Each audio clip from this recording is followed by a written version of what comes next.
Hello, everybody. Welcome to the FONDpod. It's friends occasionally not disagreeing. We got Cody and Dan, our true Marvel aficionado and Hell fans yeah. here today.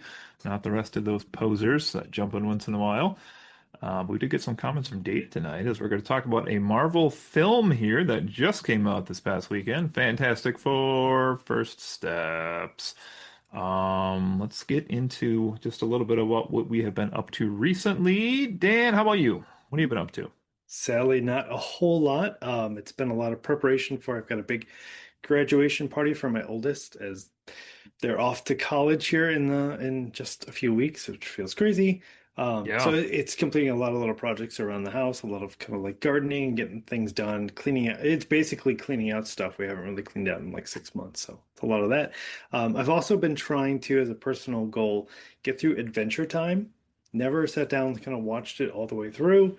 4 seasons in, enjoying it, but I don't have like any big takeaways from it. So that's that, and I'm trying to get through season 4 of The Bear, but it's a little bit slower because I'm trying to sit down and actually watch that like full on when I do. Nice. Yeah, my end, not too much either. I've been doing a lot of Zelda Tears of the Kingdom stills. I've said on the last few podcasts. The game's just so big, it just takes so long to I mean, you probably could play through it quicker, but I want to at least experience enough of the side quests to like really get the full feel for it. Savor it, Yeah, and beyond that, I've been watching Peaky Blinders still. I just finished the season 4 finale, I think earlier today, and watched the first episode of season 5 now. So I'm nice, moving through that. They actually threw a little curveball that the audience was not privy to in the last finale. So I was like, ooh, when they kind of revealed that, I was like, oh, that's pretty shocking. So that was cool. nice. Um, yeah, beyond that, not much. I've been doing a little bit of construction projects around here, doing just a little bit of intro build for Halloween Party 25, and just surprised my wife last night with some shelves I built her to put in our stairway from the second floor to the first floor, which we ordered a bunch of frames for. So we have all of the, or almost all of the plays and comedies and musicals we've gone to. So the playbills from those. So we have those on the shelves now Nice. for her. So yeah, so that was pretty good. So. Any teaser around the holiday party themes or otherwise you can drop? Well, Halloween party theme has been announced now, so it is Flood this year, which is kind of an original theme, but essentially serves as a little plot that I wrote where science went bad, coupled with climate change, and led people into becoming one of 4 different lifestyles essentially. So it's going to kind of basically allow people to do some fun costumes that we haven't had in the past years. So we have like a steampunk faction if people want to do that for the air, pirates for people that want to stay on the water, and then we have 2 interesting people that live on land still. One called the Skulls, essentially, who use actual skulls as a currency and are like Hmm, kind of the dredges of society still on the land. And then there is a kind of religious zealot kingdom called the Kingdom of the Sun and Moon. It's a lot of celestial iconography with them who live on the tallest points left on the earth. So, yeah, it should be good. So, we'll get some game announcements coming up here probably a couple weeks and kind of go from there. So, right now, just kind of working excellent. on some background scenery and prop house, that type of stuff, but we'll get to some other stuff here coming up. Yeah, so looking forward to it. Well, let's chat here about the Fantastic Four. Dun dun dun dun. First steps. Wow, what an experience Right? this was to go to. I don't know, I was excited for this. I think I mentioned this was, I think, number 2 on my list of most anticipated movies for 2025. Only behind Wicked for Good and only ahead of my number 3, which is whenever Netflix announces that we're getting the third Knives Out movie. Yes. You're sitting on it out there. I know you are, Netflix. Give it to It's me. all done and ready. So, was this tippity top for you for the year or close? I have to admit I was very nervous about this film because Hmm. I had seen it messed up multiple times already. Just a few times. And it was kind of that like please MCU show us like the correct Fantastic Four. I know it's there. I actually had a conversation with my wife I think about 5 years ago. I said, in the future there's going to be a good Fantastic Four film, and will validate all the attempts. And in summary, I think this is finally it. This is finally the Fantastic Four that you can be like, hey, see, we knew what we were talking about. The Incredibles did it first, and now we've got it finally in the MCU. Is it better than The Incredibles? Ooh. Ooh, there's Galactus, so yes. There's that. So all right, well, let's do a couple kind of intro things here on this one. So obviously everyone knows this is the most recent film from the Marvel Cinematic Universe. This is our last big entry for films for this year as well. Sad to say, unfortunately, because it's only July. It means we have to go 5 months without a new movie. Wah wah. Well, we got really spoiled. Yeah, we'll get a little tide me over with some TV shows and things Yeah. between now and next year. But as when I wrote up my notes earlier today, we're recording this on Sunday for all of you to be as no, Saturday actually. Yeah, there you go. Um, feels like a Sunday to me, but so got a day left here, which means they're kind of projecting this. But with what I saw earlier, they're projecting 125 million-ish, they think, for opening Nice. weekend, which they said is just about where Superman was. Yeah. So we have a couple of powerhouse superhero movies going on at the same time here. Score is a little more mixed. Rotten Tomatoes, when I looked, had it at 88% fresh. Hmm. IMDb a little lower at 7.6, and Metacritic a little lower at 65. So we'll see where we weigh in on that. This is a nice film as well. Like my wife typically will do when we're driving to the movie theater to see one of these movies. She's like, give me like a 5 minute rundown. What do I need to know about from what thing to know what's going Sure. on? And I was like, nothing. You don't need to know Nothing. anything, which is great. Very weird for the MCU to be like, yeah, no, you can go in completely fresh. They explain it from Yeah, ground up. No characters from other movies. it's pretty nice, honestly. It's kind of refreshing. Um, yeah, so as Dan's kind of already hinted at, this is what the fourth go round for the Fantastic Four. So it's a question of whether or not you count the 1994 version, which, like, to give a little bit of backstory, was a version that was filmed solely to keep the rights going. It was never anticipated to be released. So for a long time, the only way you could see it was you go to comic convention, you get some bootleg VHS of the Fantastic Four film that was never meant to go out. It's awesome. Yeah, I was trying to think too, is this property, so if you think of this, even if you think of it as the third go round, like Yeah, is is that still the most an MCU property? I mean, Spider-Man, I guess, has Spider-Man been would be the other three, one. so I guess it'd be the other one, yeah. But otherwise, is there anybody else that's No, I don't that's think kind of so. racked up that many permutations. No. Yeah, yeah, so this is kind of a unique circumstance here where these are characters we have seen on screen, but Hmm. not done justice, probably most people would say. Yeah. Yeah. All right. Well, let's take a look at this. So one line summary here. If you don't know what this is, I don't know why you're listening to this, but you should definitely watch it and then come back to this. But basically, the one line summary: IMDb. Forced to balance their roles as heroes with the strength of their family bond, the Fantastic Four must defend Earth from a ravenous space god called Galactus and his enigmatic herald Silver Surfer. So this is directed by Matt Shakeman, who has had some previous MCU chops as well. Hmm. WandaVision. Did he do Agatha also? Was that him or not? I don't believe so. I No, it think was just somebody else. Wanda. Wasn't sure if he has done other things in the MCU or not. But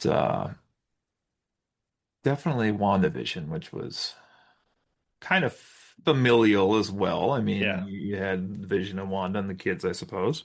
I would even describe that as having multiple, almost like iterations within the same series, just with how much Yeah, that good show call. shifts genres. I need to watch that again, honestly. That was so good when it came out. Hmm.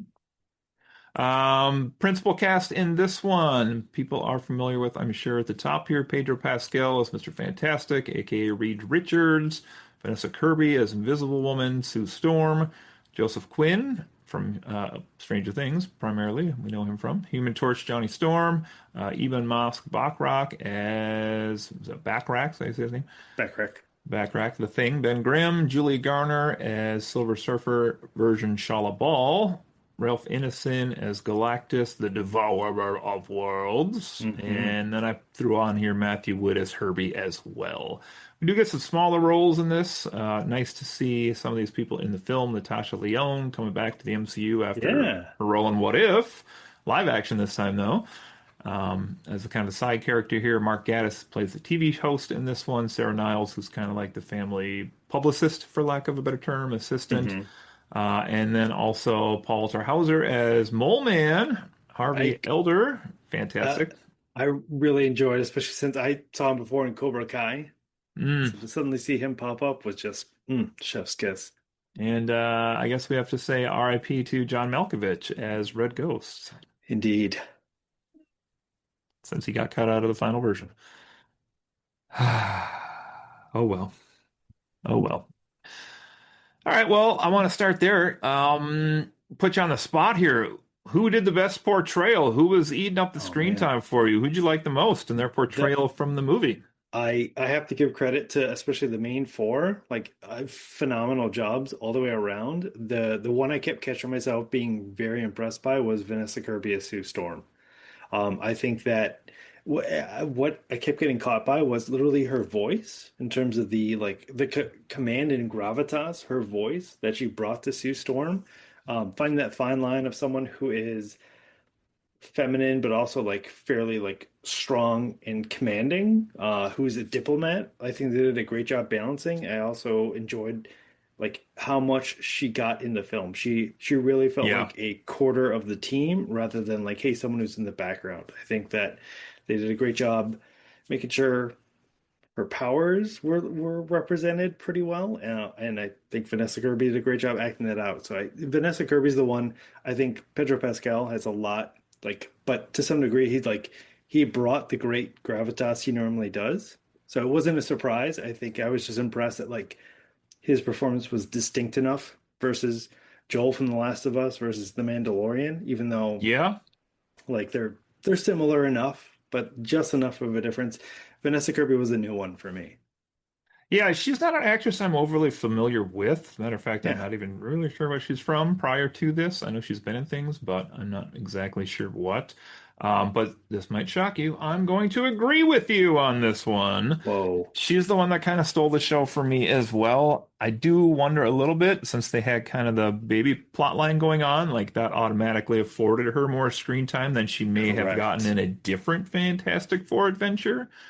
But yeah, she, I thought, really played her character, like you said, a lot of emotional range. I mean, there's a lot of moments. You can see she's, kind of the glue that holds the team together as well. She has to be simultaneously like Reed's wife, but also the team mom as well to Yep. be like, listen, guys, like here's what we're really gonna do. And I do think Johnny Storm and Ben Grimm both were played very well in this also. Um, One thing about Johnny Storm I'll get to a little later here on that character, but the thing I thought was great in this, I love the joke about like growing out the rock beard. Like that was fantastic. Yeah, honestly, for me, I mean, Pedro Pascal probably was the least memorable performance for me of the four. I do question if that's a little bit because his character is, intentionally kind of the dry character of Yeah. of the four. Whereas, if you're reading a comic book and you see like Mr. Fantastic comes up with this amazing formula or invention or something like that, super interesting. But here you're like, oh, this guy's like super math science nerd, while everybody else has like comedic chops and like knows how to interact with each other and Yeah. can see, other side of the room besides just the chalkboard. So yeah, they were all pretty good. What did you think of the villains in the film here?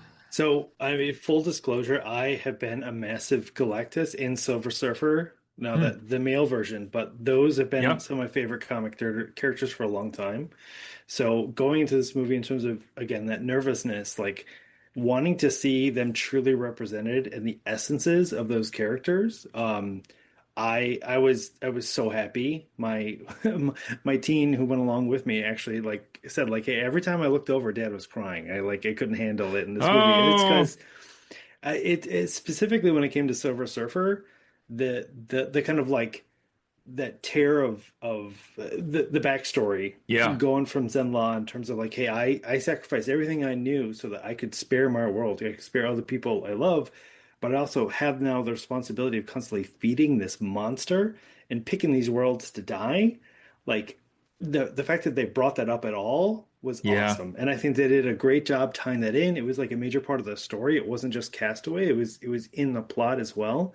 So both those things felt really, really great to me. So, and I think the acting was phenomenal from both those characters as well. For characters that, I mean, Jesus Christ, like Galactus is this giant, like city building sized monster Yeah. tromping through New York. That could have been handled so poorly, but Yeah. they did a great job. Yeah. It's a great point. Yeah, I thought they both were pretty well done as well. Silver Surfer is a tricky one because especially as our first introduction to that character in the MCU, like I don't feel like they could give us too much of that character and they didn't. You know, they kind of held it off. And there's chunks of the movie where Silver Surfer kind of disappeared and then comes back Yeah, here and there, too, which I guess is good, kind of keeps the mystique alive for the character, and it helps the movie focus more on the team since it's our first look at the four of them as well. yeah. Yeah, Galactus was interesting one.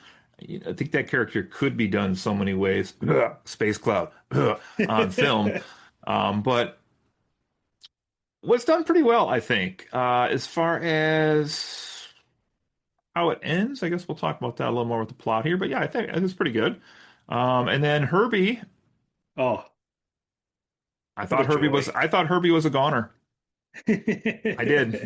I thought Herbie died when Galactus reached into the building, but apparently survived or was rebuilt, I Hey, guess, possibly, who knows, probably. in the future there. But yeah, good stuff. That was good stuff. All right, well, let's jump into this. I wanted to ask you first. Obviously, it's intentional, but in which way do you personally take the subtitle here, First Steps, to mean with this movie? Because there's at least three or four ways it could Right? go. Obviously, it was done on purpose to be a little vague, but like, what did it mean to you, First Steps? So walking in and just knowing that in the trailers, which I thought was maybe a little bold, maybe the wrong decision, but and I'm bringing up the character of Franklin, who watching the trailers, just knowing that Franklin was going to be in it in some degree, I really expected him to be like a third act kind of like addition, laid it there. So I also was wondering if like that literally meant first steps in terms of like, hey, the Franklin's taking this first Yeah, steps. Maybe he's getting that old. Um, so obviously that kind of didn't pan out.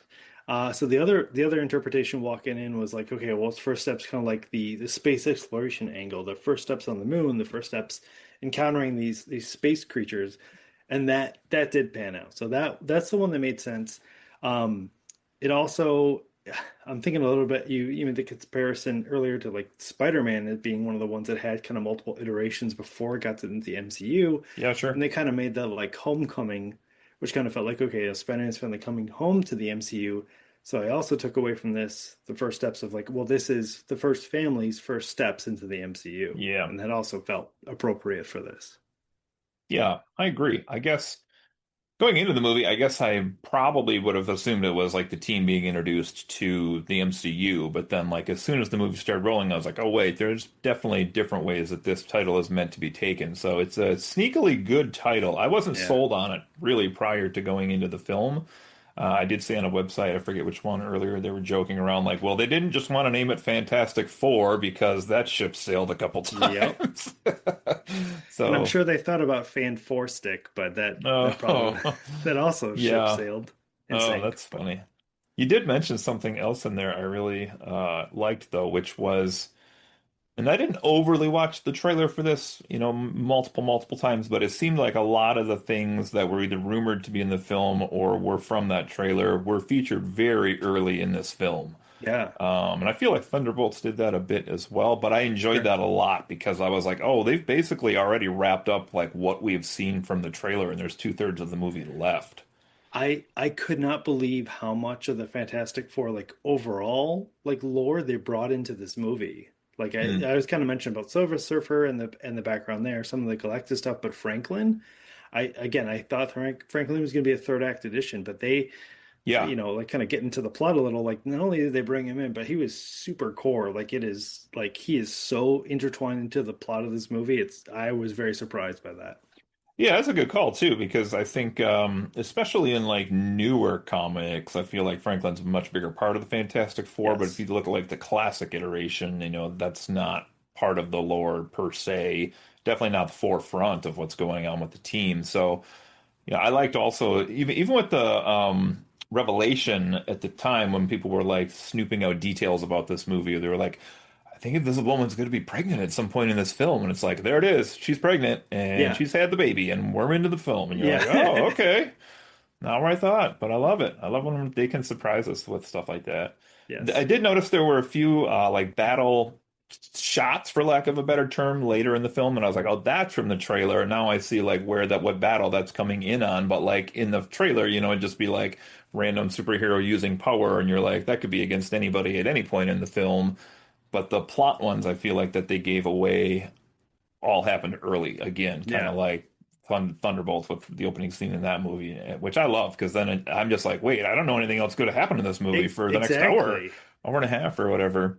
Yeah. Oh, I know what you're saying because I remember this is all the way back at Age of Ultron, but I think Age of Ultron I watched every single like trailer, like hey, here's exclusive view of this fight or something, and then when I watched the movie, it was basically a checklist of like, okay, yeah, there's where that fight fits in. Okay, there's that scene. I I still remember walking out of Ultron being like, I only saw like a third of new stuff in there. Mm, yeah, like they had given away too much. Yeah.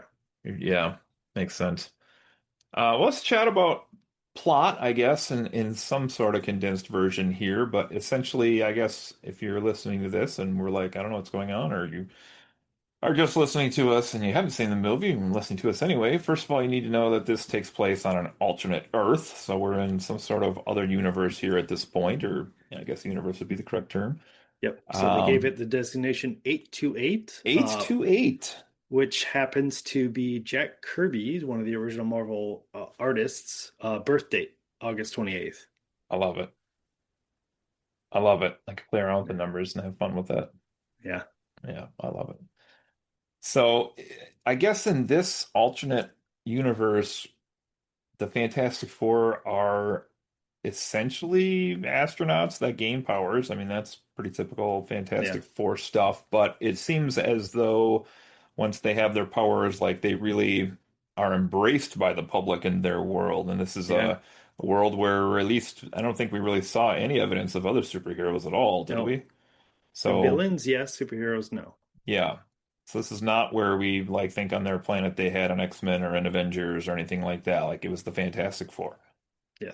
Which was hammered home a bit too with some of the scenes where it seemed like the world really was looking to them for guidance and leadership in a lot of spots. Correct. Correct. I think Almost they all of them. Yeah, right.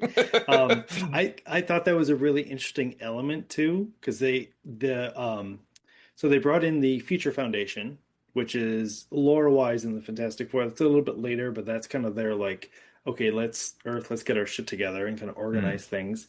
This movie implied that the Future Foundation really got established and ultimately left to like a demilitarization and super kumbaya around the Earth. So there's so much Love more of it. this organization that's working together, which they attributed a lot to Sue, which I thought was a fantastic Another element one, to make yeah. her this super diplomatic person, and it kind of like played out throughout the movie. But Yeah. yeah, that was a really interesting element, and it did also really help to play into this almost like idealistic, super optimistic '60s vibe, which is what they were going for. But they like amped that feeling up in the world, and they kind of gave some background as to why. Yeah, love it. Um, so essentially we are joined on here on alternate Earth by a mysterious visitor, Silver Surfer, who appears, and I don't know if you knew this or not, Dan. Wasn't revealed until a lot later in the film, but the surfboard is actually not part of her body. So this is a real sticking point for Johnny Storm. I mean, like admittedly, like he grabbed that surfboard not knowing like, hey, is this That's is this true. is this bad touch? So I'm glad he got that clarified. It's a good point. All right. Well, essentially here, of course, saying that their planet's going to be destroyed by Galactus. They don't know what Galactus is at this point in the movie as well.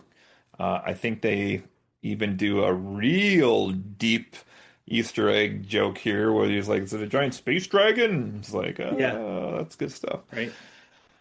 Um, I will also pause yeah.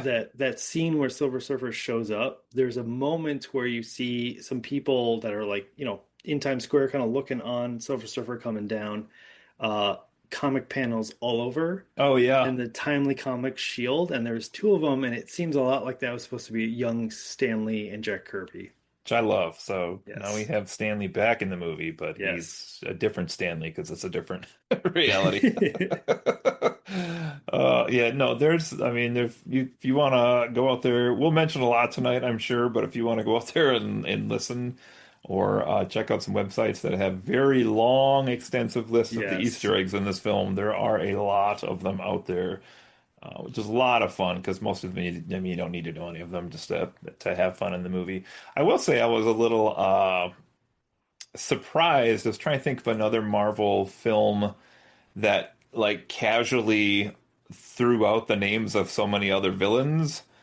It's just like, we beat this one and this one and this one, and I was like, dude, you're going through like the rogues gallery right now. Like, what are we doing? Yes, they really crank through. Like they literally checked off every list I knew of like Fantastic Four villains of some kind. But it was all this like background. Oh, we've already beaten this or this. Although there was a fair number that they showed in the kind of like the montages of like, no, these are Yeah. guys we've already beaten. And I'll pin that as like kind of not necessarily that as a criticism, but I do have some things to say about that. But Okay. you're right. There is no other MCU title that's like, oh no, we've already beaten all of these people and just like checked Yeah. off all the names. Yeah. Which, I mean, I guess you could say if it's an alternate world, then maybe we still have our versions of those that will happen at some point. Yeah. But yeah, it was just kind of strange to be like, yeah, you're never gonna see these people. Yeah. Like these characters are done. Like take them off your chessboard. They're done. So, all right, let's see what else we got here. We have a little bit of tension here as basically Silver Surfer and Galactus offer an ultimatum, which is give us baby Franklin Yes. and we'll spare your world. And very quickly, the world is like, that sounds okay to us. Let's get rid of the Which baby. did feel super weird, but at the same time, like I can't think of another kind of like MCU where there's a situation where it's like everyone else except for these superheroes in terms of like, oh well, we could just do this and kind of resolve the thing. I admire them for doing that. I thought that was really interesting. That was a way again to continue to make the baby like core to Yeah, this item and is that is true to the comics lore as well. So I really appreciated all of that. that was pretty good stuff. Well, let's see. We also get um, the team going into space. This is where we kind of jumped off a bit ago here, but they were going to go into space to find whatever Galactus was and try Right. to stop him or it or whatever it was from coming to Earth to do this, which is a pretty smart move. I mean, try to take the fight away from Earth and see what they Yeah. can do. But on the other hand, like once, I don't know, humanoids and all of these four characters are still very humanoid. Like once they leave Earth, they're also giving up a lot of their ability to fight in many ways as well. Yes. So I was like, oh, okay. I don't know what you're going to meet out there that you're actually going to beat, but um, essentially trying to trick them. Uh, is this where? Is this where? And see, now I'm getting the part mixed up. Is this where they have Silver Surfer chasing them, and didn't they like use? Because their spaceship's like shredded. Well, first they meet Galactus, I guess. We're kind of jumping ahead Cor here, right? Correct. Yeah, So they they they kind get of, onto Galactus's ship, who's like its purpose is to consume the worlds, turn them into yeah, like kind of a magma goo protein shake for Galactus. yeah, And they get introduced and they understand the stakes and what's going on. I think that was really effective in terms of like showing like here's another planet and you're arriving just in time to see it all get consumed, so you understand exactly like Galactus ain't messing around. He's really gonna eat your world. yeah. Do you think, I guess all Galactus does is feed, but how big is that spaceship that he is on? Like, does he only sit in the chair on the spaceship? Is that how big it is? Or does he have like, I don't know, like a handball court, like that's Galactus size that he goes to Right? use on there? It's entertainment. I mean, what's a restroom look like? Because I'm sure Good some heavy question. fiber consuming a planet. It's probably like what we have been calling comets all these years, or just Yes. like galactus poop that's flying through, or pee that's frozen in the atmosphere. Pretty good stuff. All right, let's keep going here. Okay, so back on Earth, they come home with their tail handed to them essentially, Yeah. and the Earth is like, how did you defeat him? You know, and they're like, we didn't, which was very clearly a surprise to the people of this Earth. Oh my God. That I thought that was done. In fact, especially since you had that scene right before where they're like, oh, we're gonna go out, we're gonna figure out what this is, and we're gonna protect Earth. And they come back and they're like, you're shit out of luck. Yeah, Like it was that dramatic. I also want to take a moment too to talk about that yeah. escape scene, kind of like going through space, that very like interstellar, like space warping. The way Silver Surfer is literally surfing through the debris or like the manipulation of space. Yeah. It was all like really fantastic to see. I think it definitely we would not be getting the scene without Interstellar. Like there's a direct line in Hmm. terms of the visual representation. Okay. But I thought it felt something really unique, not just Hmm. for the MCU, but for a lot of films in general. And like it gave each character like something clear to be doing. That escape sequence was pretty impressive. When the surfer was like, for lack of a better word, like hang tenning over the nebula dust, I was like, is that like how, I mean, in photos, like you kind of see it represented that way in space, but like, can you actually, I wasn't sure the like actual logistics of that. Could you like brush your hand through it and kind of keep surfing through? I wasn't sure, so, Yeah, but it probably not it looked exactly cool, accurate, so but it looked hella cool. So. yeah, it did. It looked pretty cool. Okay, let's see. So they head back home here. Now, I want to get into this kind of, we do get not much of a side plot in this. We kind of get like Sue and Reed and the baby, and then we get, obviously the team stuff. Mhm. Ben has a little bit of a, seems like girl he's interested in on the side over here. It's not developed very strongly, but it's Right. kind of it's there. But the biggest side plot we probably get is Johnny, who apparently is a linguistic expert. So explain this to me, Dan. What's going on here? Well, Did they need the something for this character to do, or is this at all comic accurate? I would say the power of the horn dog just really propelled here. Just drove So, him through, huh? Okay. right? I mean, is it comic accurate? No. Is it feasible in terms of like, hey, everyone else is busy, Johnny's trying to figure out something to do, and like the when they first announced that it was going to be a female Silver Surfer, it was Hmm. like, why? Like it just didn't make a whole lot of sense to change the angle.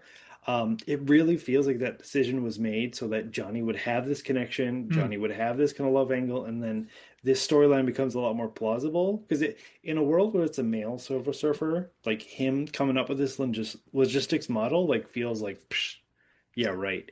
This one, at least, like there's a little bit of plausibility, and I think that really helped out. So, is it something I would ever expect Johnny to do in the comics? Not a whole lot, but like, was it something so off character that distracted me? No, I was like, okay, and it gave him something to do is the short answer. I'm like, Yeah. okay, let's do it. It seemed a little far-fetched to me watching it, but I was like, okay, we're gonna get to like where we need to get to because of this. But Yeah, on the other hand, like should if it's the comics, like would Reed have figured that out in like two panels, or you know what I mean? I don't know. It just yeah. seemed a Well, little weird that he was the one. I guarantee you there's a comic out there where he literally stretched his brain into two pieces and he's like, "Well, I'm figuring out the physics of this and I'm figuring out the like linguist of this." There So, you go. Yeah, it's interesting. So once he has decoded her language from her home world, then he's able to basically have conversation with her. mhm. He not only decoded the language, he picked it up very quickly, I will say. Right? He's like, blah, blah, blah, blah, blah. And she's like, you know my language? He's like, of It's course. impressive. Rosetta Stone. It's amazing. Um, yeah, but basically as you already kind of hinted at, we find out her backstory, which is that she Hmm. was, given a not dissimilar choice as what they're giving the people of Earth with Franklin, which is, Exactly. you could spare your world if this happens. Yeah. It's that's probably another reason why I'm okay with the storyline because it got us to that. I'm like, whatever justification they give the Silver Surfer backstory, fine. Hmm. I see what you're saying there. I see what you're saying. Yeah. Then apparently the date doesn't go well, so he made her listen to all of the planet's dying agony screams. And then Silver Surfer leaves, presumably to go back to manage the casino riverboat for the family in Ozark. And then we get the quickest waylaid plan by heroes ever in the MCU. All right, so first of all, shout out to Mole Man because Oh, their plan here to like drop everybody from New York down into Subterranea was made awesome by the fact that Mole Man comes to their tower and like just rips apart the three oh my guys, and gosh. then once they leave, he's like, "What's up, Sue?" I was I like, "That's like amazing." what like in terms of those heroes just having to take it and walk away, like like when's the last time we had like a shade throw in the MCU like that from one of the villains? I think Yeah, maybe Zemo, right? Yeah. yeah, maybe. Yeah, like what a great how you so rarely see the heroes put in their place like that, just going like, look, for the greater good, I'm going to take these slings and arrows from this person. So overly, I guess, complex, but in comic books, not so much. Plan that if we can just transport the entire planet, since we've been transporting an egg You this know, whole movie in like little side scenes. And apparently they're able to construct this vast network of these, what do they call it? What did they call it? The bridge or something they the call it? bridge. Yeah, the Yeah, that's what bridge. they call Yeah. their transport. All over the planet, we get these transportation beam areas set up very quickly. They're all linked. Yeah. Everything looks good. And then Silver Surfer destroys the plan in like 5 seconds. I appreciate a movie that's willing to give up some time to be like, look at this great thing we're doing, and then like within a moment to be like, nope, it's all fucked. Sorry. Yeah. Which is, that's how it would really be too. So it's Yeah. like the fact that they were able to come up with anything past that was good. But then I mean, I'm just picturing the people of this Earth that are like, oh, well, that was a lot of wasted effort. That Yeah, didn't that right. didn't pan out. So basically, like, we need all of the materials, all of your infrastructure, all of your energy grid for this big plan, and Right? it This doesn't is work all we've been instantly. doing, but all for Bom, naught. bom. Oh, good stuff. All right.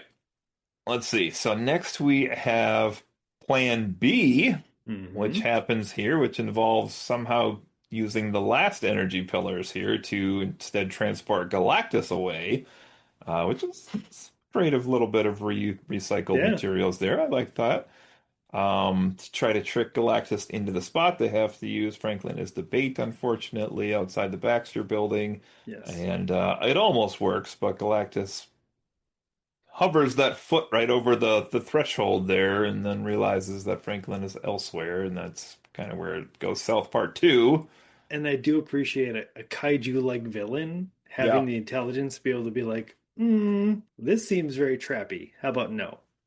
I did like that, I guess, because as I was watching that, I was like, that's the best plan they had? Like the Yeah, old I know. swapperoo? Like that's what the Earth's fate is hinging on, the old swapperoo trick? But yeah, but then when it didn't work, I was like, okay, this is okay because Yeah. like if I was, up against the 11th hour like they were, to be like, what else can we do? Let's try the old swapperoo. It's all we got. Yeah. We got nothing left. So they're like, let's give it a shot. But yeah, Galactus too smart for that apparently. So Yes.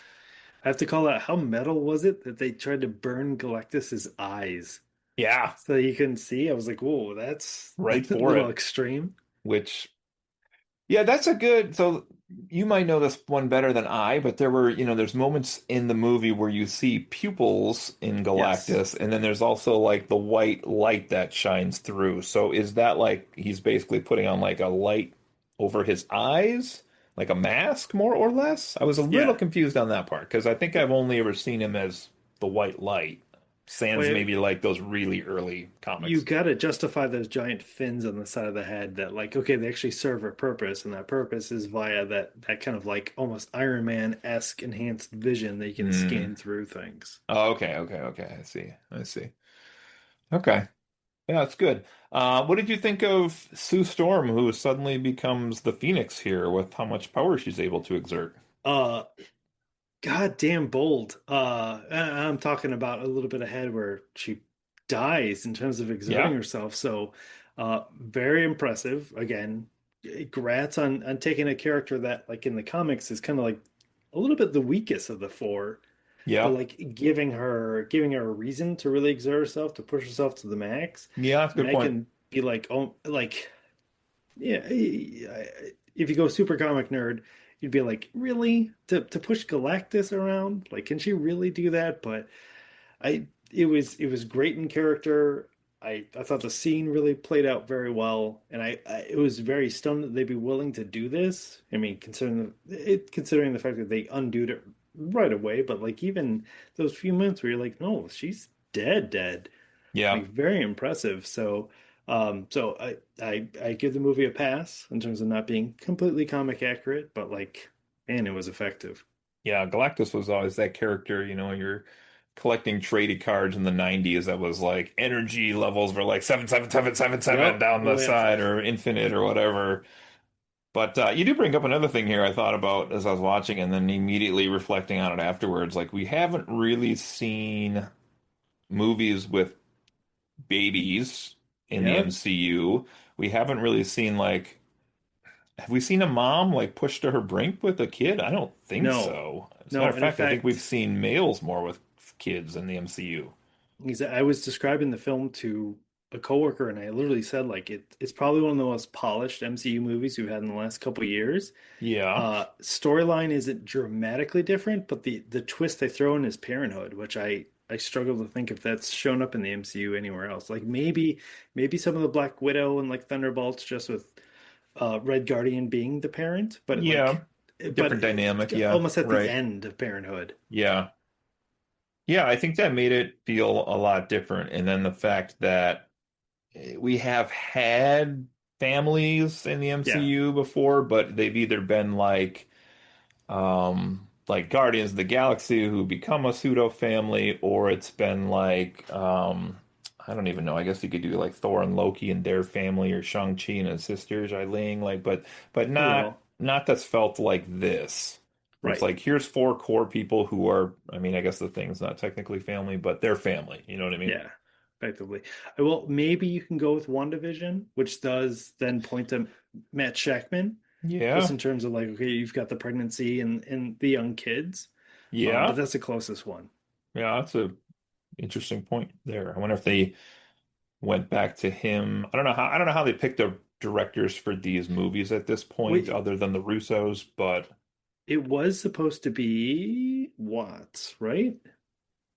I'm He not was sure. originally the director for Fantastic Four. Okay. Sorry, I'm looking it up right now. Yeah, no worries. But yeah, it definitely did feel Yeah, different. John Just Watts. okay. Oh wow, yeah, that would have been different then, presumably, but who knows? Yeah, Um, but yeah, the idea that she's able to push Galactus around was like, whoa, yeah.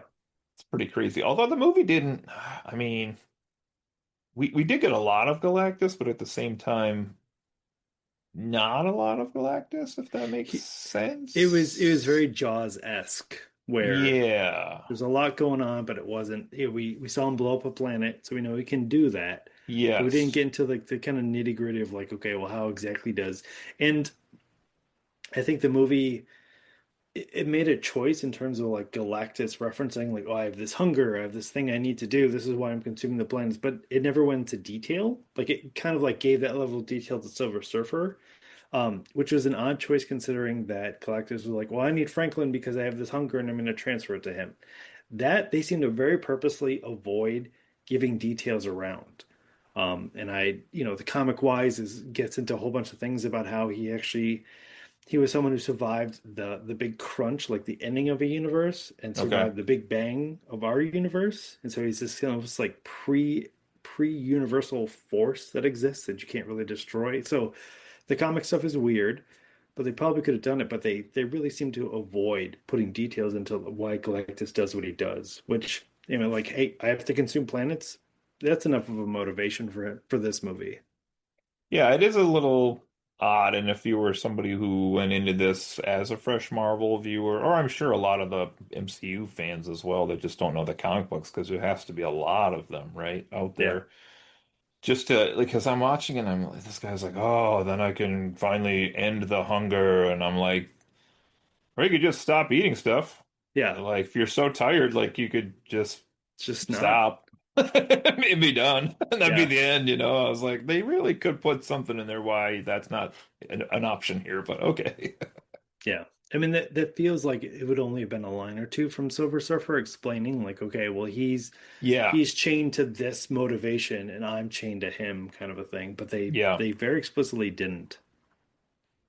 Yeah, or even I wonder, yeah, maybe if they even would have had Johnny be like, well, why doesn't he just do this? And There you Silver go. Surfer be like, I don't even know the answer to that. Like, Yeah. he won't tell me, or like something like that. Like that could have just made it a mystery as well. Well, what did you think of this ending here? Where did you expect? Maybe you did, as a comic fan, did you expect Silver Surfer to fly back out of nowhere to smack Galactus into the portal, sacrificing maybe? I don't know. I mean, in terms of that, like the arc of Silver Surfer that I love is breaking with that, like, well, this is my duty is to find planets to sacrifice to Galactus, eventually standing up in some way and going no and refusing the power cosmic and breaking that tie. I think it's a really great arc. So seeing maybe I'll call the beginning of that in here, that was no, that was pretty great. And again, very biased. Like Silver Surfer is a hero. Like starts is kind of a villain. Is this Yeah. like very reluctant? I've got this duty to perform, but then changes that around. And I think that considering what the future of the MCU looks like, I don't know if we'll ever see this version of Silver Surfer again. But at least taking that step on that path, very rewarding to me. Yeah, it's a good call because we don't even know if these characters will pop back up in Yeah. our version. Yeah, of that. Well, can I just, before we get to the end of the plot here, I think I need to just state for the record my admission of how completely wrong I was about what the plot of this movie was going to be. Wow, not good. I mean, I probably got like a 30% on this. It wasn't good, which I loved how wrong I was, but I don't know that I preferred this to the one I wanted. Sure. So here's why I'm confused because for reasons I still can't explain, having sat through a mid-credit scene and also an after-credit scene, why the Fantastic Four were at the mid-credits for Thunderbolts. Yes. So that is definitely something I walked away. And ironically, my teen who I watched this with hasn't seen Thunderbolts yet. Okay. And that's coming out on Blu-ray soon, which I've Okay. already got pre-ordered. So I'm very interested to see what the reaction to that end credits will be. Because yeah, those two things don't line up. I So I was, and we might have said this at Thunderbolts when we reviewed that. I don't remember if I just talked about this or what, but I was convinced this was the plot of Fantastic Four First Steps.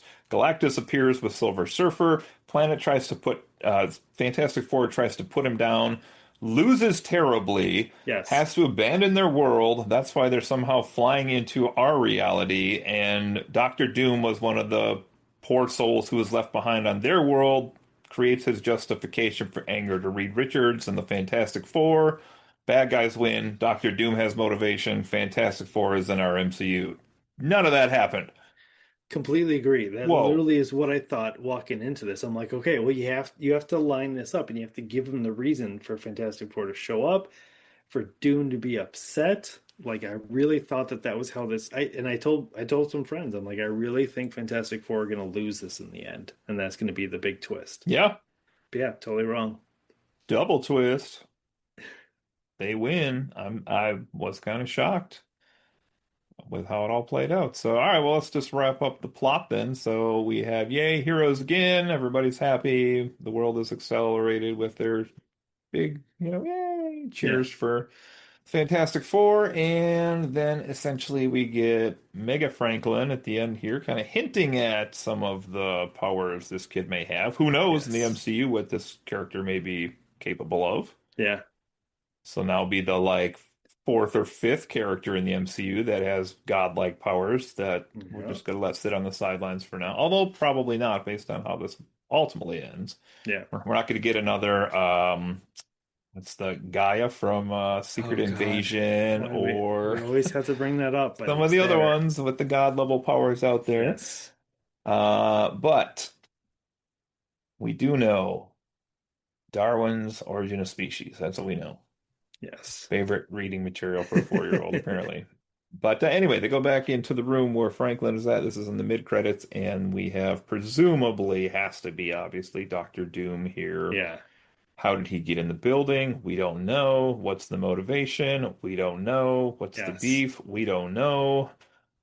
And I'll add some details. He had his mask off, and Franklin was like reaching up to put his hand on Doctor Doom's face, which is interesting because historically, or at least for a long time in the comics, Doctor Doom was horrifically disfigured in the face. Yeah, That's why he never saw it. So that brings the question: is he going to be horrifically disfigured? Seems not likely because if you're saying Robert Downey Jr. is Doctor Doom, you're not going to put that face behind a whole bunch of latex. yeah. I know the more modern interpretations is that he does have some kind of like facial scar, something noticeable, and he's such a perfectionist that that causes him to think he's horrifically disfigured, and that's why he puts the mask on. So that could seem a lot more plausible in this situation. But interesting they didn't show the face, but yeah, that is 100% Doctor Doom. There's no question on who else that could be. Yeah. What if Franklin's like, Iron Man? Right? Yeah, right? Is that you? No, kid, that ain't me. Yeah. Good stuff. Yeah, oh, and then we do also get an after credits here as well. I can't say it's entirely worth sticking around for, unfortunately, but a fun little Agreed. animated version at the end here where we get a couple of those villains we mentioned earlier kind Oh, of yeah. shown there in the cartoon version. It's clobbering time, don't forget. Oh, yes. All right. Well, let's get into this then. We kind of covered this already, but anything else you want to say as far as chemistry of the team itself worked pretty well for you? Yeah, I think in terms of something that I really struggled with some of the previous iterations was the brother-sister relationship between Sue and Johnny. I thought that that was, I'd say it probably wasn't like as big of a relationship in here, but at least I felt it. It was there. Um, I thought that was really great. I thought Ben had a great kind of rapport. You know, it wasn't it was that kind of like a little bit antagonistic with Johnny, but not completely. Hmm. Like they definitely got along when things were pushed. So it felt like a much better representation from the comics all the way around with all four of the major characters. So I thought that that chemistry was a whole lot more there, and then especially between Reed and Sue, a kind of Yeah. weird relationship, but like you could tell they got each other, and that was the Yeah. important thing that That's a really good way to helped put out the it. relationship. Yeah, I think the thing also had a little bit of like he had like the experience cred with Reed too, right? Where he could be like the Yep. guy to step in and be like, Reed, you're making a dumb decision right here with this Yeah. thing, or maybe he wouldn't listen to other people. Well, there's actually that's a good point. That might be something that maybe was missing from the comic. It definitely was there a little bit. That kind of like regret Reed has that like the other two, and including himself, got cool powers that didn't really like Mm, physically make them different day to day. But for Ben, like he kind of turned into a monster, or like he can't walk down the street without like being very apparent. I think they play that too heavy in some of the previous movies. okay. Here, I might give it a little bit too light, but it was there a tiny bit. It wasn't zero, but it was definitely on the low end. Hmm. We did get a trench coat thing though, so that was We exciting. did. Nice little moment there. Yeah, I'd agree. And the Brooklyn Um, Dodgers cap, which was a very nice oh, okay. touch. I wasn't as aware of that one. That's good. How about the comedy versus drama versus action blend for you in this film? How did that work? So this must have been the least quippy MCU movie in a while. It definitely Yes. was there a little, but I think that worked really fantastic in terms of Oh, the emotional elements, and they didn't quip it away. They kind of let it sit a little bit longer. So I really appreciated that. So I mean, to say it rudely, the least funny MCU movie in quite a while, but yeah. I think that okay. I think that ended up okay with it tonally. Like it wasn't like we're super optimistic, but we're kind of like cutting it a lot. It was a lot more the quips and the jabs was a lot more of that like kind of family dynamic. So I thought that fit better, but it definitely was on the lower end in terms of comedy. Yeah, I would agree. I think when I left this movie theater, and this will be reflected in my score a little bit, so here's a little foreshadowing, but I did struggle a little bit with kind of the blend of those three, where I don't know if I wanted the movie to have more jokes or if it felt like the world that they set them in that was the right amount of jokes, or because it was a different style of story that was the right amount of jokes. Um, Action wise, there's a couple cool set pieces here in this one. We do get a lot of scenes of them like having family moments, or Hmm. where in other words, the action just kind of slows right down. Reed's Hmm. sitting there all night long trying to figure out an equation, or like Johnny's just listening to these recordings over and over, or whatever the case is. So I don't know. I think there was a really good blend of the three. I don't know that it was my perfect blend of the Right. threes. So we'll I'll see. I'll pick the pin up I kind of referenced to earlier about this as well. Um, and this goes into a little bit of the action. I thought there was some great action. There was some great set pieces. Here's one of the qualms, and I noticed this right away in the movie. Can you think of another movie that has not one, but two, but three montages in it? You've Oh. got, you've got the montage in the beginning that's kind of like the backstory, and I think Yeah, actually that was the right montage that was handled really well. yeah, You then have the montage of like the baby prep, and it was mostly kind of Herbie running around. And that kind of made sense. It was a little bit of parody, but then you okay. montaged in the building of the bridges all over the world in terms of like, hey, this is the world uniting. And then it was that third one that was like, did they triple montage in this? Um, which is bold, but it caused it to like call itself out to me. I was like, holy crap, this is. And so my criticism with this movie is that portions of it really felt rushed, and I think that that triple montage was a major element of it. Going like, okay, we're covering a lot of ground, and I think the first montage really made sense. The second, the baby proofing montage, you could probably calm down a lot. But Yeah, that by the third montage, it was like, whoa, whoa, whoa! Like you're really trying to escalate through a whole bunch of movies. And I know this is unlike a lot of MCU movies. This is, I think it's roughly a year that expires in this entire movie. okay. And then the montage like kind of covers like the beginning of them as being the Fantastic Four. So it's a big Yeah, wide time range. But it like that was the reaction I felt is like there was a lot of it felt like rush, rush, rush. Here's a little bit of a pause.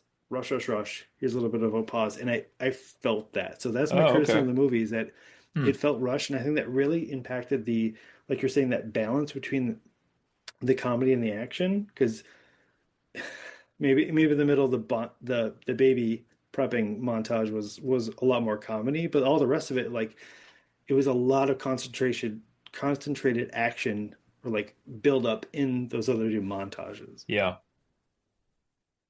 Yeah, that's a good call on that. I definitely think they did the right thing to start the movie, which Yeah, was kind of like the talk show host introducing them, the little Ed Sullivan show throwback type yeah. thing there. That was really well done. I think that, that character was really effective to get them into the audience right away as to who these people are and what they've done and where they come from. Yeah, I wonder if the baby part could have just been like Herbie like just following him through the house just for like putting in the plugs and like Yeah. screwing just they could have taken that out almost entirely as a Well, it's montage. one parent to another. Did you prep for the baby coming? Like putting the outlet covers on? Like that feels like the baby should be rolling over and crawling before you're Yeah. really worrying about the outlet covers. And They seemed pretty like, aggressive with some of the things they were yes, doing there, that's but a great I word bought for it. that as far as just like Reed being Him paranoid over about planning. everything. Yeah. It did, but like in terms of like in a preview of my score here is that there were a couple elements I'm like, we could have fine-tuned this a little bit more, maybe given the film a little bit more breathing room and kind of balance a little bit better between all of these things. Okay. Yep. I agree. I mean, it definitely felt different than any other MCU movie. I think it's just that like retro futuristic, different Yeah. universe type thing, and I gave him a little freedom with that just because it was different than other stuff we've seen, but Definitely fair to talk about, I think. Okay, we're going to dedicate the next 5 minutes to Dan talking about the music in the Oh, film. So, Dan, hit it.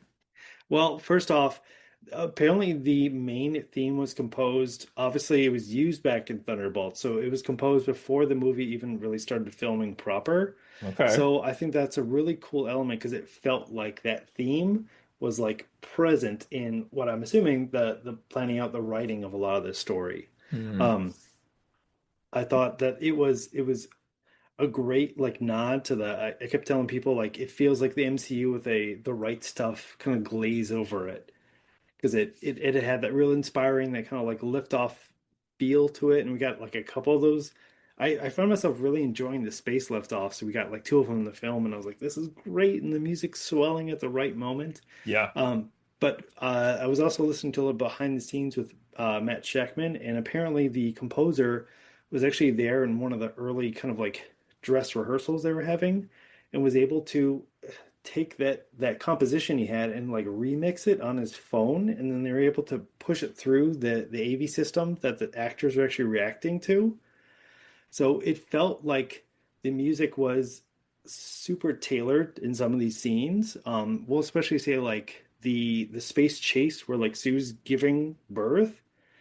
They set up that like, oh, we have to hit 0.88 of light speed, and it's like this like pulsating like sound rhythm that was like amping up like this is how fast the ship has to go, and Sue's trying to give birth, and here's the moments that she's pushing, and it seemed like this is the most tightly like music integrated film of the MCU. I felt not even just of the MCU, like I'm struggling to think of other films that like the music was so tightly interwoven into the story. I thought that was really great. It was really impressive, and I think it added to the overall atmosphere of the movie. Yeah, it's awesome. As for always, didn't pick up on music as much as you do, but had no issues with it. I actually, no, I take that back. I did have an issue with the music, Dan, which was how come when this film was over, we all were subjected into being in a cult where they were calling Yeah, for I Galactus to devour us? What was that don't know about? what the hell That was a like weird song. it was super weird.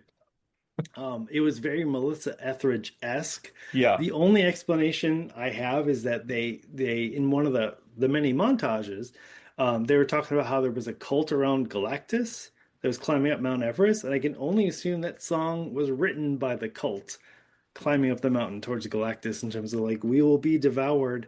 Yeah, yeah, that was a weird departure. I know because I was trying to figure out who was singing that, and I saw in the end credits because obviously sat through to wait to see that the very end credit scene.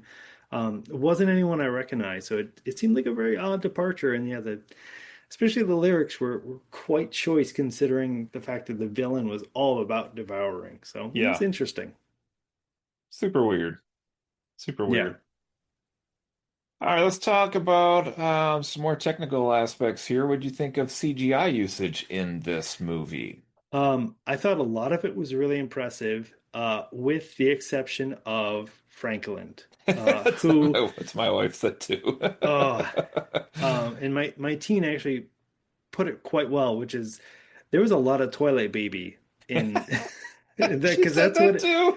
that's what it boiled down to. It's just that like okay, so um, anytime it was just kind of a close up on the baby, I thought that that was a lot better than the overall movement of the baby. But I could tell every moment was like oh, they replaced the eyes. The eyes are complete. I wouldn't be surprised if they said the eyes on Franklin are 100% CGI throughout the entire film. Yeah, that's what I felt like.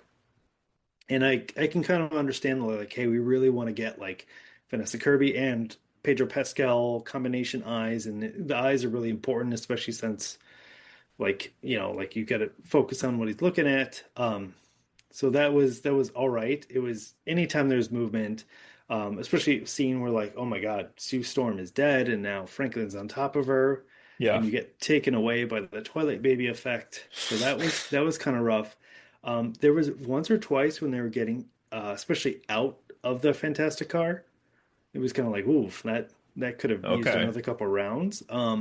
That said, a lot of the movies, it was really, really impressive. And Yeah. I found out that they did a 14-foot model of the Excelsior, the spaceship. Oh wow.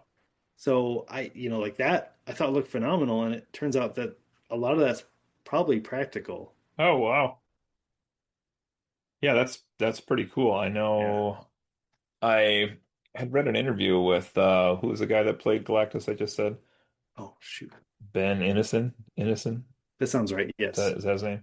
Where he said, like I signed up but wasn't sure what I was getting into and it seemed to be like all CGI and it was like he said like I had a suit on, like I was walking around doing Yeah. practical shit, like not all the time, but a lot of the Oh, time.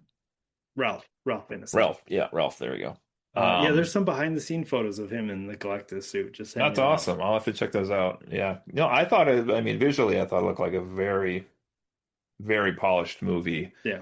Um, Possibly with the exception of the baby, which now it's like a thing at the house too, because we watched that Thursday night and then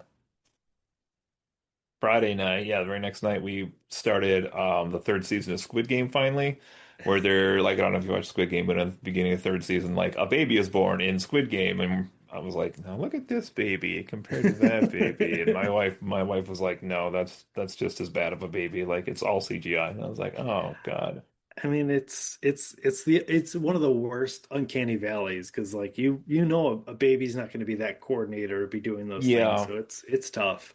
Actually, both during that and Squid Game when I was watching, I was like, before they had CGI, like they obviously had to use a baby or like a dummy or an animatronic or something like that. But I was like, how many kids have just been like in films throughout history as like, like Placeholders. was that kid really taken care of that well as like a Yeah, prop in this scene? Like, I mean, maybe because their parents probably signed them up for it or whatnot, but it's weird. it is. Yeah, it's a It's a weird weird thing one. to think about. So. Okay, let's see what else I got left here. Connections to other movies. Well, we don't have a ton other No. than like I said, that spaceship scene from Thunderbolts, Yeah, which point A to point B, I guess they're gonna give us that in Doomsday because they didn't give it to us here. they gotta. That's literally, is that the next movie? The Doomsday, yeah. Yeah, I think so, right? So they're gonna have to start with something there. Yes. Um, and obviously we got a lot of Latveria references or shots or whatnot in this thing, but yeah, the movie. Which But I did enjoy.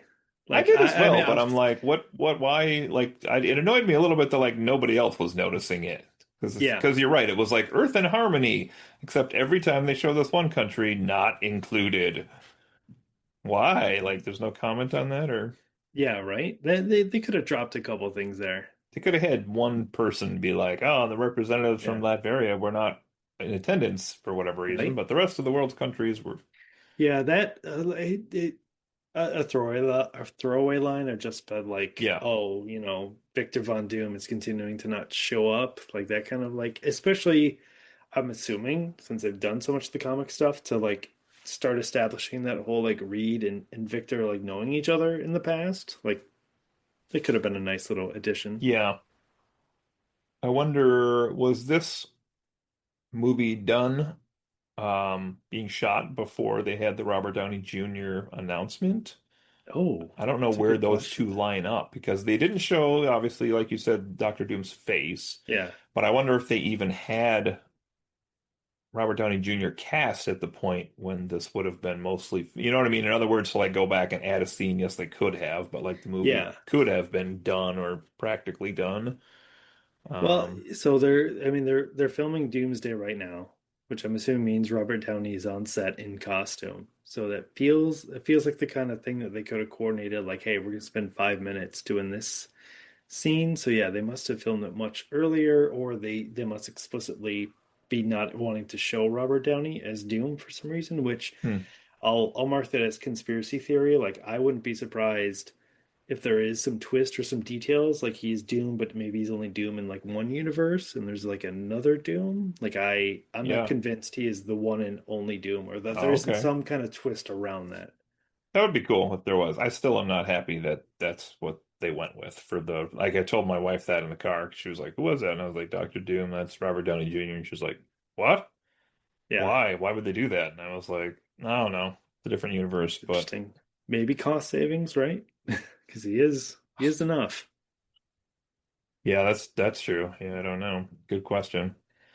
Um, yeah, beyond that, I guess we're just kind of left to speculate. I did see I didn't pay attention to it enough, but people have apparently checked out. You probably would be in this group as well, that the ship in the Thunderbolts is not the same number of engines as the ship in this movie. Yeah, little different design too, which is So interesting.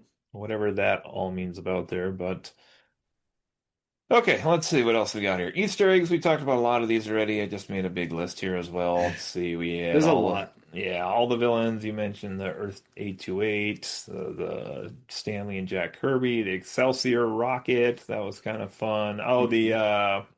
Westview appliances was in Yeah. one scene from WandaVision. That was fun. There's a ton in here though. Oh, and then we didn't mention too, the you mentioned the Corman film that was never released officially, but they got the four actors back and gave them multiple Yeah. roles in this film actually. They each Very, had a very couple thankful spots, for so that. that's kind of cool for them. What a weird phone call for them to get, I'm sure, to be I'm like, sure. "Are you sure?" Like, okay, Yeah, but I'm sure one that they were very grateful for. we'll come and do that. Yeah, no problem. We're not doing anything else. Yeah, that's all I got. Anything else we did not cover on your end? We could go over the John Malkovich of it all. Yeah. So he was shown in the trailer, Yep. one of the first Fantastic Four trailers. Matt Checkman has said it's one of his regrets around this movie is the fact that he ended up cutting out that character who I don't know if it's officially confirmed, but it's at least heavily rumored that he was supposed to be a Red Ghost, who Hmm. is a kind of like psychic manipulator who uses a team of intelligent apes to do his bidding, It's of which we amazing. did see the intelligent apes in the films in some of the montages of the villains. So Yeah. it seems a lot like John Malkovich was supposed to be at a minimum in one of those montages, or maybe a little bit more, like almost like Mole Man. Well, it's a good, it's interesting how they do this because in a different movie, even within the MCU, they would have started this off by like having us see the team defeat some low-level villain to like show off their Exactly. powers and like kind of show the team who they are. And Develop the rapport, get some quips yeah. in. And they don't do that, but they easily could have. I mean, even Mole Yeah. Man, who's in the movie, like even his, villainous exploits, if you will, are Yeah. severely downplayed here. To basically where we get Giganto and then like the iconic Fantastic Four one cover, which I thought was Yes. amazing. But then like, he pops up a couple times as just like a ally, I guess is a better term at that Yeah. point. And I was like, oh, okay. So we're not seeing them fight anybody else in this movie, I guess, because Malkovich is gone and they got him doing that. Yeah. Yeah. Oh no. What else you got? Anything else? I do want to take a moment to talk about this scene at the very end when Galactus has Reed and is pulling him apart like taffy. Yeah. Impressive, audacious, and something that like so obviously you've kind of got that question. Okay, he can stretch, but like, what happens if he stretches against his will or like Yeah. to his limits and stuff? The moment that really got me, honestly, is when his outfit started to rip, and I was like, "Holy shit!" Like they're Yeah. really pushing this. Credit to Pedro to like playing that off pretty well, but it felt weird. Like that's the only way I can describe it is that like it was really, and then obviously Galactus drops him, and he drops much like a slowly like that. What was the arm stretcher? What was that toy? Where it's like it's slowly coming Yeah. back Stretch together. But Armstrong. Yeah. there you go, Stretch Armstrong to it. Like, but you damaged it a little. You did too much. Yeah. That's kind of well, it's interesting too because obviously the Thing and Human Torch, you like see them use their power in Invisible when you have to like find a way to represent on camera like she's Yeah, using invisibility or invisible forces or things. You're like, we can't. Okay. But he was an interesting one because the trailers I know were criticized a little bit because they didn't show his elasticity very much. And right. honestly, in the movie, they really don't show it a lot either. Like that scene you're describing with Galactus is probably his Yeah, stretchiest moment. You know what I mean? yeah. Yeah, So, there's every once in a while, like he's at the chalkboard and he's kind of stretching a little bit more than he should be able to. I didn't have a big problem with it because this is definitely the best representation. But even this, like, there was maybe it's the uncanny valley thing again, where like there's a certain point where like, okay, I can kind of believe it, and then anything beyond that, you're like, whoa, whoa, whoa, all right, buddy. And this, the Galactus thing took me so back because it's the first time I've thought about the stretching and the element of like the pain of it, or like hmm. what's the limits? How is the negative version of this? And like that was an element I wasn't prepared for, and I'm still processing. Yeah, yeah, I could see that. It's a good moment. Good call out. What else? You got any other ones? I think the CGI on Silver Surfer was so much better than previous iterations. I know there was some criticism about it when the trailers came out, but like visually on the big screen, great. Perfect. Yeah, agreed. Taking someone and like basically covering, I mean, it's not literally, but covering their body with like molten silver is challenging to make look decent on screen, I feel like. Yes.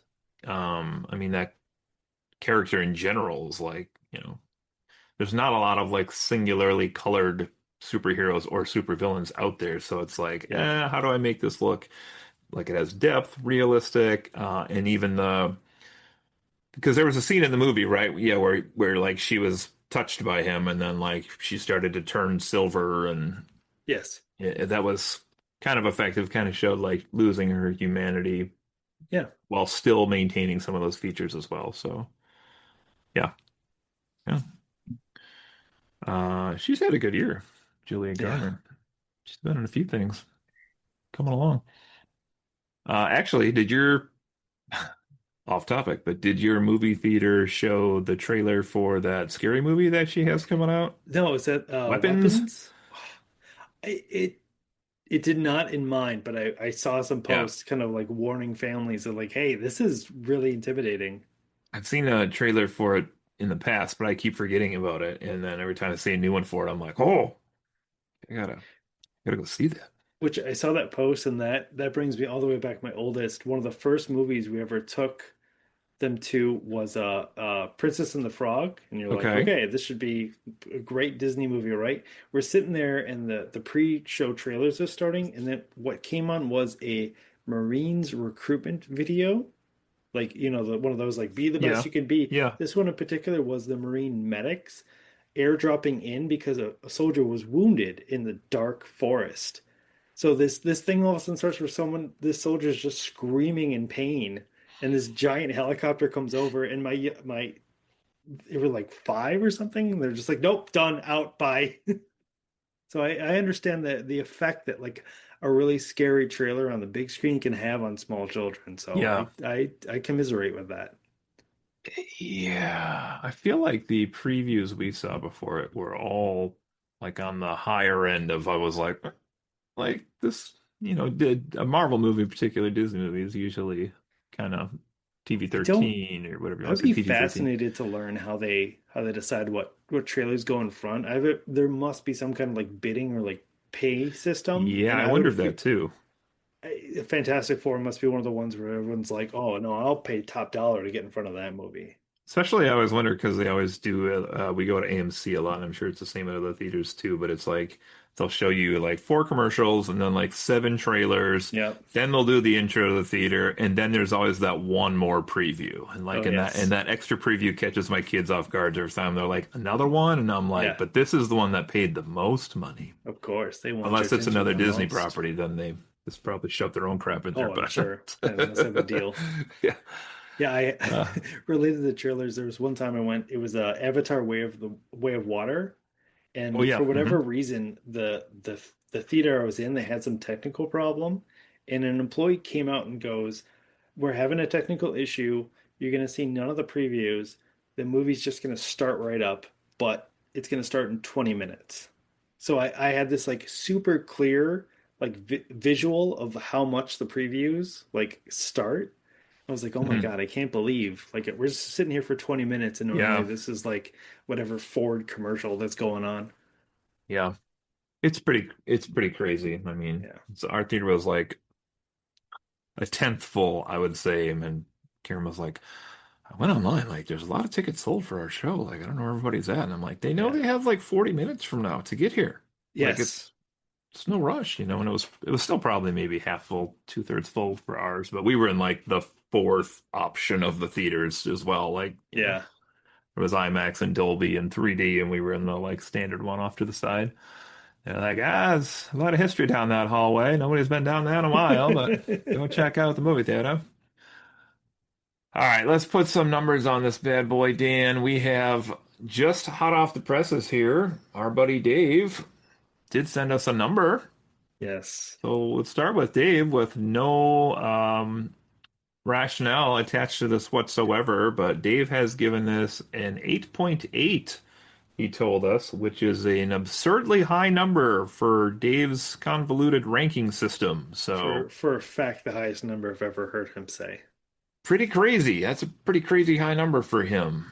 I don't remember what else he has ranked recently, if anything, but that's pretty high. So that's going to be our standard bearer here to start Yeah. with, Dan, and then we'll start the bidding right after that. So 8.8. You want Well, to go first or second tonight? I'll go first and I'll go right next to Dave. I'm gonna give it like an 8.6.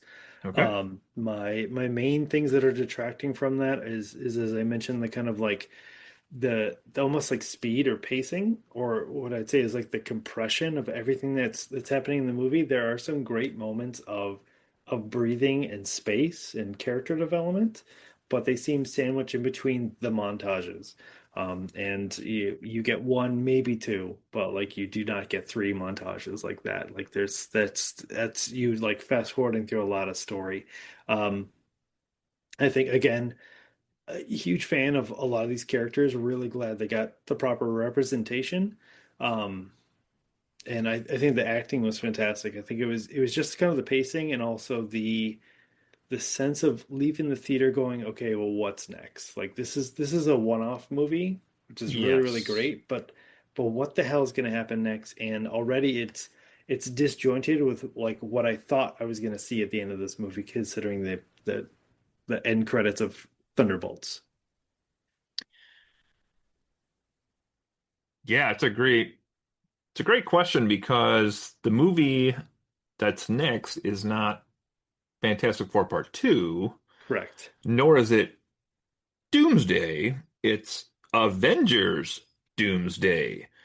The Yes. Fantastic Four are not even associated with the Avengers with what we have seen on screen so far. So, I also don't Might know how tied those two movies are going to be together, directly influence each other. I don't know. I have to imagine Doomsday is really heavy. Like I cannot imagine a world where the Doomsday character we saw at the end is dramatically divergent from the Doomsday character like that has a namesake. It's the titular character of the next Avengers film. Yeah.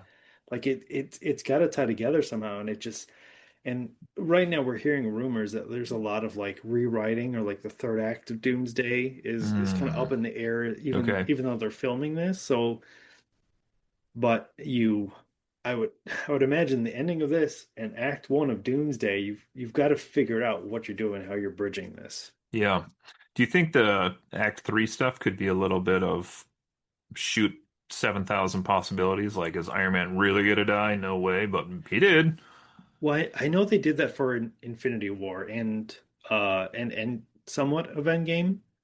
So like it's very possible. I mean, Infinity War famously has that whole like Bruce Banner was going to turn into the Hulk, like come out of the Hulk Buster as Hulk, and like There's Funko Pops of it. Like it obviously was very far along. They filmed a bunch of it, but then they did, yeah, change that at the end. It feels like that might be a little bit of the Russo like magic is like you're saying, like, hey, we're gonna do a couple possibilities and we're gonna see which one like emotionally resonates the best. So Yeah. it could be that. But it is, and this I would have less hesitation around this had this happened right after Endgame, where you're like, hey, you know what? Marvel's kind of figured out how to take what feels like some really difficult storylines that intertwine and finds a way to very satisfactory like put them together. Yeah. Since Endgame, it feels like that's what a lot of what Marvel's lost is that ability to be like, oh, this is how this all relates together. Is that people are still talking about like that end scene of Shang-Chi, like that has nothing to do with anything right now, even though we watched it. Like I wanted that to mean something. So like Yeah. I that if they can thread that needle, everyone will be like, oh, the Marvel magic's back. If they can't, they're gonna be like, oh no, it was a couple flashes in the pan that they got these movies to work. It does seem like, for better or worse, like the Russo brothers' reputation is that ability. Like Yes. they oddly seem to fail at other things they do, but when it comes to like making the mega bring everybody together movie, they are the experts at it, which is weird. Yeah. It's a weird talent. Like this project's too easy. I can't do it. Yeah, I'm trying to think. Do you think in the I'm sorry, this is supposed to be me giving a rating, but in the comic books, is Doctor Doom directly associated with Franklin also? So the short answer is in yeah, in some of the versions, and Okay. specifically and very relevantly, the most recent storyline of Secret Wars that they did. The short summary is that a version of Doom who becomes God Emperor Doom manages to take portions of different universes and condense them together into one like kind of mega planet or mega continent. So Okay. they actually have maps in this comic that's like, well, this is the zombie region that's from this zombie comic over here, and in this one they actually did like, and this is the X-Men '97, whereas literally is like this is the X-Men cartoon show, and they have their own like portion of the continent that's kind of smashed together. And in that one, it was all God Emperor Doom's machinations about bringing this together, and he can rule over it. And he operated as a god, and everyone believed it was a god, but it was a couple of the remnants or a couple of heroes that kind of like woke up and remembered what God Emperor did in terms of mashing everything together. And Franklin was actually one of those people. Okay. So in that storyline, Franklin was really important because he was this Omega level mutant. He was way more omnipotent than a lot of the other characters and being able to be like, no, God Emperor Doom has told you a lie. This is actually what happened, and sort of Okay. like kind of waking people up to the truth. It's interesting. Yeah, the scene with Doom at the end, I know I read that was directed by the Russos. The mid-credits scene was Oh, directed by the interesting. Russos, not Shakeman. Um, so that has, obviously they know what they're heading into there with him being there with Franklin at the end. But for a character we haven't seen yet from a galaxy, a universe that's not our universe, like, yeah, the first third of whatever they do for Doomsday is going to have to be. Maybe they'll bring out four montages, Dan, because Oh, whoa. they are going to need to somehow get everybody in all of this. Oh my gosh, I don't know how they could do this, but it's going to be a hell of a fun time to watch and see what they do. It's going to be super fun. So anyway, Yeah, all that is to say, I'm going to let your rating tonight, Dan, be the average. I'm going to 8.4 tonight there you on go. this one. Really enjoyed it. Pretty polished, as mentioned. Really fun family dynamics in this one. Enjoyed a lot of the beats with the family, kind of giving each other crap, but also looking out for each other a little bit here and there as well. Did like their representation of Galactus and Silver Surfer in the movie. I do feel like still there was just some tonal elements with the drama action comedy that just did not sit correctly with me. And I don't know if that is purely like I expected or wanted more humor in my MCU. Um, this is actually coming in lower for me than Thunderbolts did by a little chunk here, which contrast that with this movie, had way more one-liners and quips and jokes, Hmm. but was also still somehow a much darker movie at the same Yeah. time, which is interesting. So, Well, I would argue Thunderbolts is just so much more tonally consistent. Like it hits a tone, and two-thirds of that movie is like this singular tone. This is where we're at.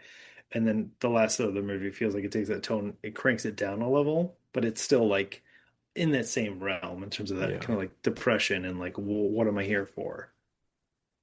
Yeah. Oh yeah, that's another. See, there you got Sentry and Void. You got all these huge, super powerful people that are out there. P.S. We're gonna bring the X-Men into all this eventually. I was gonna say too, it's the Fantastic Four has always been kind of a unique team to me because I do feel like there was a poll on IGN I even saw earlier that was like, "Who's your favorite of the Fantastic Four in the movie?" And you could click, and it was, I Yeah. mean, the winning person was like 33%, but it was close. You know what I mean? Like it's a team where everybody on the team feels as though they're fairly even with other people on the Yeah. team. Like, it's not like Avengers, and then you're like, well, we have Vision and Scarlet Witch, and they would clearly kill everybody else in a Yeah. street fight, and And there's Hawkeye. He has arrows, he has and arrows. He's really good at aim though, so yeah. he's got that. But yeah, they're a good team. So I'm excited they're in the MCU. I've never been excited for the Fantastic Four movies prior to this, so I don't think I've even seen one or two of them, to be honest. I may have Hmm. only seen the first one ever that they did. The The Jessica Alba one. Yeah, I think I saw the first one of that maybe back in the day, Yeah. but I don't think I saw the sequel, and I never watched the other one with the other I cast can't. either. I can't. I don't have no arguments to say it's even worth it for the fun of it. I would be down for a Mole Man TV show though, just putting that out there. I don't know what it'd be about because he's reformed, but oh well. Maybe we could, Super minor detail. yeah. The all the train systems being above ground because they Hmm. don't want to dig into subterranea for the subways. Ah, Excellent. that is good. That is good. His mole people were far less mole people looking than Yeah, the comic books. I was like, you people probably just walk upstairs. That'd be okay. yeah. It doesn't seem like it's that big of a departure, Yeah. but I guess if they got like not highways, whatever you might call it, going into the dirt, if they have that with the road signs, then there must be more travel between the two in commerce than I would Yeah, that's true. expect. All those good products they're building underground. I guess you mine underground, so there's that. But Yeah. anyway, all right. Anything else, Dan, from you? No. Sounds good. We're gonna get this one out, and then we will be looking at our 80s music countdown songs 40 to 21 in the next episode.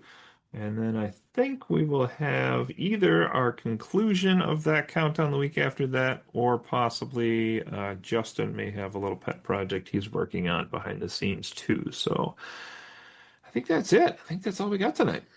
Excellent. All right. Well, this has been again the FONPod, friends occasionally not disagreeing. That's been Dan. I've been Cody, and we've been fantastic for first stepping here. So there we go. You didn't do all your thing puns you were setting me up for here. Well, I didn't want to take too much of a stretch. It was a little bit Ah, a little bit too rock hard. okay. Fair enough. Fair enough. Right there. There we go. Oh, goodness. Raises a lot of biological questions we don't need to get into here on the air, but anyway, we'll keep going from there. All right, everybody, take care. We'll see you next time. Thanks, everyone.